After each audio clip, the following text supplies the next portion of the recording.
بسم الله الرحمن الرحيم الحمد لله وكفى وسلام على عباده الذين اصطفى خصوصا على سيد الرسل وخاتم الأنبياء وعلى آله الأزكياء وأصحابه الأتقياء أما بعد. Today in Surah Shura we recited some very beautiful verses. Allah subhanahu wa ta'ala, while describing His beloved servants, He says, وَالَّذِينَ يَجْتَنِبُونَ كَبَائِرَ الْإِثْمِ وَإِذَا مَا غَضِبُوهُمْ يَغْفِرُونَ وَالَّذِينَ استجابوا لربهم وأقاموا الصلاة وأمرهم شورى بينهم ومما رزقناهم ينفقون وَالَّذِينَ إِذَا أَصَابَهُمُ الْبَغْيُ هُمْ يَنْتَصِرُونَ. And the ayahs then continue on. I wanted to start from the last part of what I just recited, then we'll continue forward. Allah subhanahu wa ta'ala, He mentions that one of the signs of my beloved servants is that وَالَّذِينَ إِذَا أَصَابَهُمُ الْبَغْيُ يَنْتَصِرُونَ. That whenever anyone transgresses them, they equally match that person in transgression. And then in the next verses, Allah subhanahu wa ta'ala says, that's one level of my servants.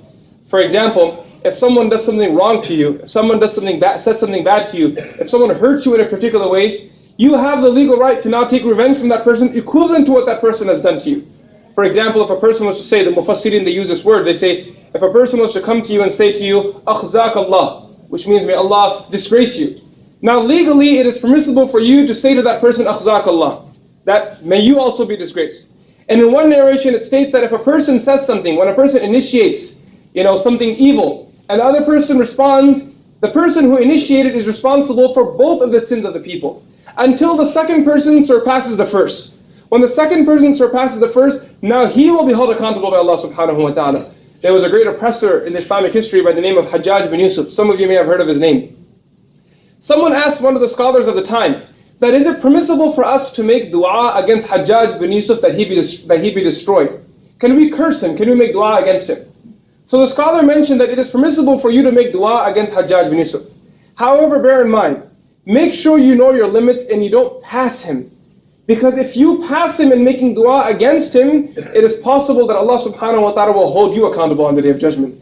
So you have to learn to balance it. Is it permissible for a person to take revenge off of someone? Yes, it is. And at times it actually becomes necessary.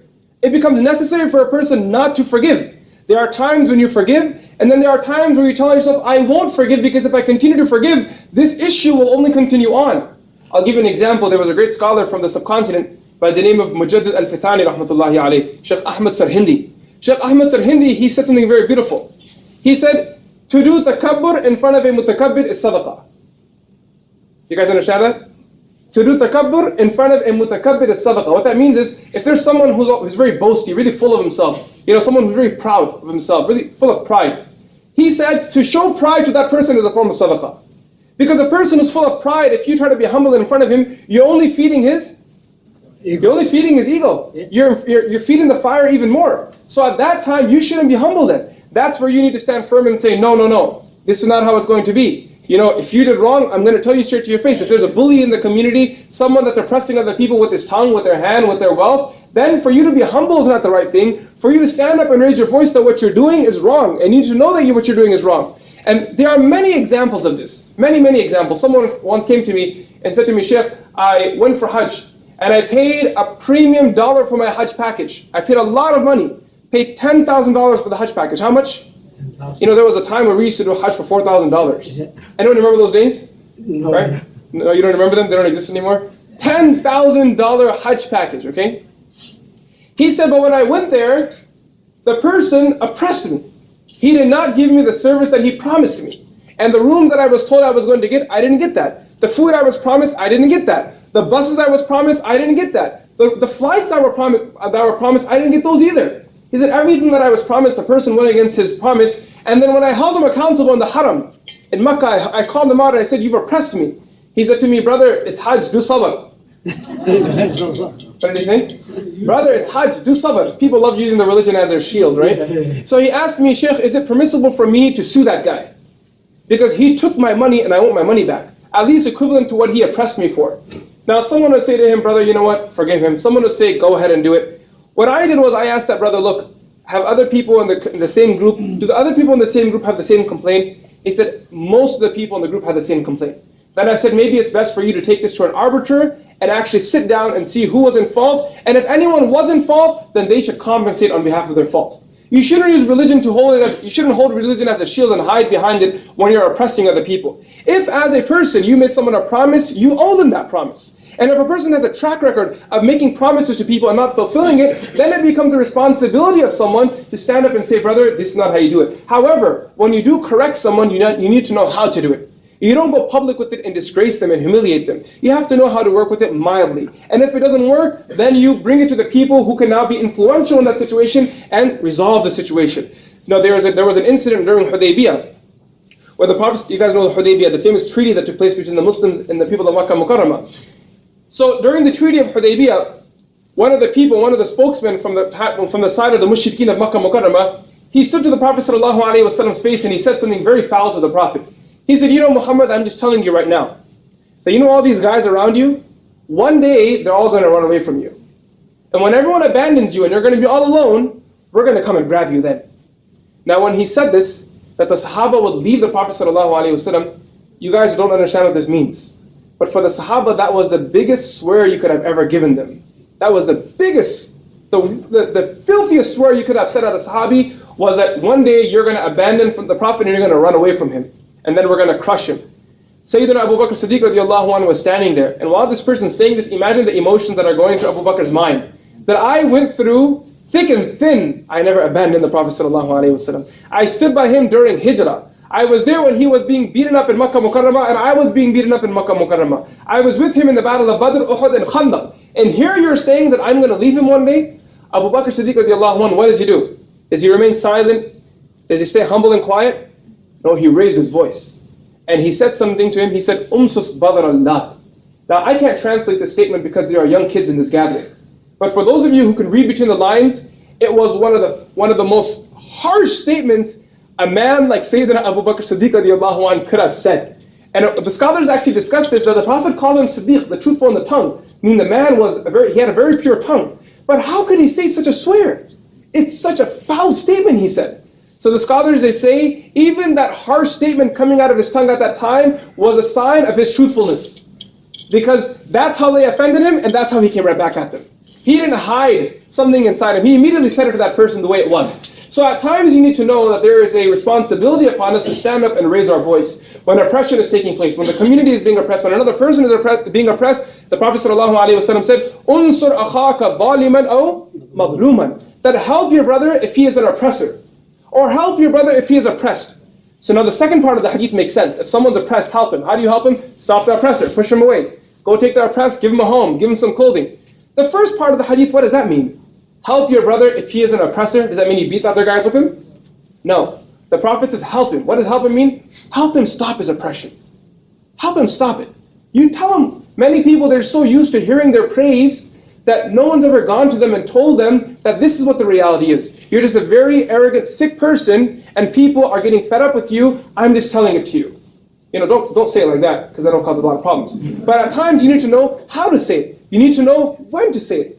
And you also need to know who you're talking to. Now, if you said what I said right now to maybe a coworker, you might get away with it. If you said it to a friend, you might get away with it. Try saying it to your wife.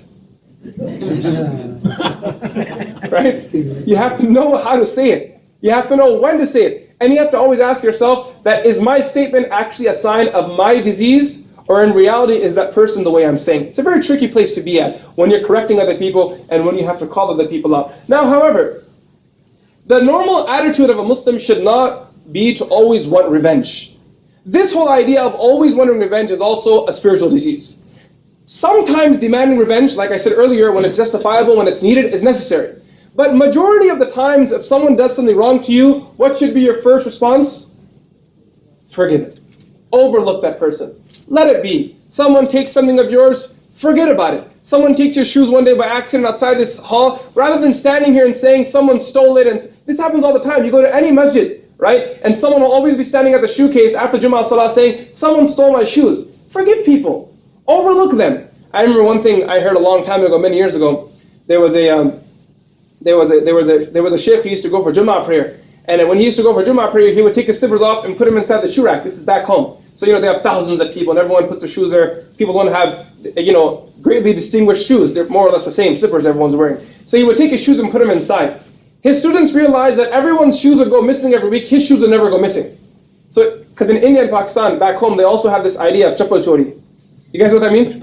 People, they go to big events, big gatherings, they wait for people to take their shoes off, they steal them, they then polish them and sell them in the market again. I kid you not, I have bought my own slippers from the market once. I kid you not. I was in India, I was in a village there, I lost my pair of shoes, I went to the nearby store and I bought my same shoes again, right? I am a witness to this. But anyway, that happens. People, they take slippers, they clean them, wash them, and then they sell them in the market again. So when someone asked a sheikh that, why is it that your slippers never get stolen? He said, because every Friday when I take my slippers off and I put them in the rack, I say, Ya Allah, this is halal for any person. And a stealer will never take something halal, he only takes haram. You guys understand that? But the default response of a Muslim should be to forgive everyone. If someone does something wrong to you, you're doing tawaf, someone nudges you, should you glare that person down? Forgive him, it's okay. You know, you're walking and someone doesn't say salam to you. Forgive them, it's okay. Someone borrowed $2 from you. Unless you're really going to die with all this $2, should you even hold it in your heart? It's okay. Your mother-in-law says a few words to you, no problem. One day your child shows more affection to the father than the mother, no problem. One day the child shows more affection to one of your friends than yourself, no problem. Learn to forgive people. Have that open heart. Forgive people as much as you can. You're driving and then you're literally driving at 5 miles an hour and someone dinks you from behind. Do you really need to cause a big commotion on the street? Forgive them, it's okay. Allah subhanahu wa ta'ala, there's one hadith I'm going to quote. The Prophet sallallahu alayhi wa sallam said on the day of judgment, a caller will call out, one of the angels will call out, that is there anyone today who Allah owes a reward to? Stand up. Is there anyone today who Allah owes a reward to? Stand up. The hadith mentions thousands of people will stand up. Thousands of them. And when they will stand up, people will ask, who are these people? And then the ayah of the Quran will be recited, فَمَنْ عَفَى وَأَصْلَحَ فَأَجْرُهُ عَلَى اللَّهِ. And whoever forgives other people and mends the relationship after forgiving, Allah will owe him a reward. And in the hadith at the end mentions that when these thousands of people stand up, Allah subhanahu wa ta'ala will allow them to enter into Jannah بِغَيْرِ حِسَابٍ, without any hisab at all. Allah subhanahu wa ta'ala will say to all these people, go into paradise, the doors of paradise are open for you. So in family, amongst your friends, small things like this, learn to have a big heart and forgive. If your daughter-in-law has done something wrong, if she didn't cook the food properly, forgive her. Think of her like your own daughter. You know, we as mother-in-laws and father-in-laws, we only hold our daughter-in-laws as our daughters and sons as far as it comes to responsibilities. But as soon as they fail the responsibility, now they're no longer our daughter or son anymore. Right? Now they're no longer our daughter or son. Now we treat them like a prisoner. Now we treat them like slaves. So amongst each other with family members, if someone invites all the family over and didn't invite you, does that mean you should stop talking to that person? Forgive them. Today in the world I've realized the number of fights that have occurred within our families and our communities because of food is disgusting. Right? Small little petty things. Small petty things. One lady, she reached out to me. I'm not going to say anything more than that. One lady reached out to me and she said to me, Sheikh, I'm having a big problem with my in-laws. I said, what is it? She said, my father-in-law, when he comes to visit me, every meal, he wants everything. What that means is he wants vegetable, he wants rice, he wants biryani, rice, he wants roti, then he wants chicken, and he wants beef, and he wants goat. She said, I'm okay with 6 things, but the goat is too hard for me to cook because I don't like the smell. I tried to explain to him. He said, if you don't make it, maybe tumhare ghar nahi aunga. I'm not going to come to your house either. Now look at this. Look how senseless people are at times. We all need to learn to open our hearts a little bit. Okay, everyone needs to open their hearts. If every moment you and I keep getting angry at each other, then what will Allah subhanahu wa ta'ala do with us? The Prophet sallallahu alaihi wasallam says, "Man la yarham, la yurham." The one who doesn't show mercy, he will not be shown mercy by Allah subhanahu wa ta'ala. You know, and the hadith doesn't only say to forgive. The ayah doesn't only say to forgive. It doesn't only say فَمَنْ عَفَى. It doesn't stop there. It doesn't say فَمَنْ عَفَى فَأَجْرُهُ عَلَى اللَّهِ. It says فَمَنْ عَفَى وَأَصْلَحَ فَأَجْرُهُ عَلَى اللَّهِ. Whoever forgives and also he mends as well. He connects as well. He joins as well. So I'll give you an example of this. Someone slaps you on the face, you smile back at him and say, give me your hand, let me kiss your hand and honor you. Someone pushes you a little bit, you ask the brother, are you okay? Someone's looking for shoes, you say, brother, you take my shoes. You guys understand? Someone takes his shoes by accident, rather than only forgiving them, raise your hand and say, Ya Allah, allow those shoes to serve that person until the day of judgment. You know, make dua for people. Open your heart and not only forgive, but the Prophet ﷺ was a beautiful example of this. He's leaving Taif, they've oppressed him.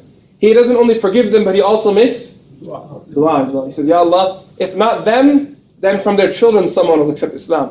On the day of the conquest of Makkah Mukarramah, They're all lined up, all the criminals, all the people that had oppressed the Muslims for all those years.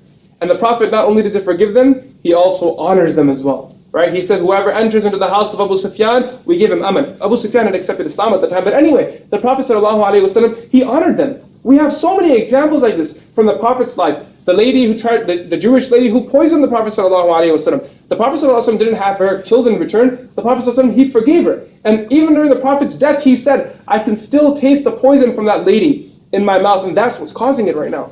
The Prophet ﷺ pardoned. There are so many examples like this. Not only to pardon, but to also go ahead and send that person a gift. Someone swears at you while you're driving because you're driving too slow, or maybe you're driving too fast. Someone swears at you, correct yourself, and then make dua for that person. Ya Allah, give him hidayah. Ya Allah, give her hidayah. Ya Allah, give me hidayah. You know, I'm going to end with one hadith of the Prophet ﷺ. The Prophet ﷺ says, you know, we always read about the importance of joining ties, joining relations, being kind to one another as relatives. The Prophet ﷺ says, joining ties does not mean to shake someone's hand who's shaking your hand. Not being equal. This is what happens in our community. You give someone a gift, they give you a gift. You know, when in our Indian Pakistani community, when someone gets married, the mother-in-law, the guy's mother, the groom's mother will always tell her son and the daughter-in-law that keep all the gifts you have aside and note down how much each person gave you. Why? Hum bhi unki shaadi mein itna hi denge. So we can match them their gift when they get married. Someone, you know, if they give $100 check when someone gets married and from their family, now we have to give how much? 100. We won't do 100, by the way. For this, he will do 101, right? In Allah witr, yuhibbul witr. Allah is odd and He loves odd numbers. There's actually a base for that, by the way. But anyway, you know, so we match them. It's all about you do good for me, I do good for you. Scratch my back, I'll scratch your back. You don't scratch mine, I don't care about you anymore. And I've seen this happen a lot. You know, people respect imams in the community who are eloquent and well-known. But the imam who can't speak your language, he has a mountain of knowledge on his shoulders, but no one will dare look at that person. You know, we all have our vested interests on who we go after and who we sit with. That's another discussion. The Prophet ﷺ says that, لَيْسَ الْوَاصِلُ بِالْمُكَافِي. The one who joins ties is not the one who shakes the hand of the person who extends his hand forward. وَلَكِنَّ الْوَاصِلُ الَّذِي إِذَا قُطِعَتْ رَحِمَهُ وَصَلَهَا. The one who joins ties is the one that when someone comes and slaps you on the face, you go and join ties with that person. You go and join ties. I want to close with one narration. You know, Imam Suyuti rahmatullahi alayhi in his tafsir, he quotes that Musa alayhi salam asked Allah, Ya Allah, who is the most honorable of all of the servants in your eyes? So Allah subhanahu wa ta'ala said, the one who has the ability to take revenge. He has the ability to take revenge, yet he forgives that person. We pray that Allah subhanahu wa ta'ala allows us all to have beautiful hearts like the heart of the Prophet sallallahu alayhi wa sallam. And Allah subhanahu wa ta'ala allows us all to be like the Sahabi who forgave everyone every night before he went to sleep. And Allah subhanahu wa ta'ala allows us all to be like the Prophet sallallahu alayhi wa sallam and his companions who were way open-hearted. And not only did they forgive people, but they also made dua for them. Wa sallallahu ta'ala ala sayyidina Muhammad wa ala alihi wa sahbihi ajma'in. Assalamu alaikum.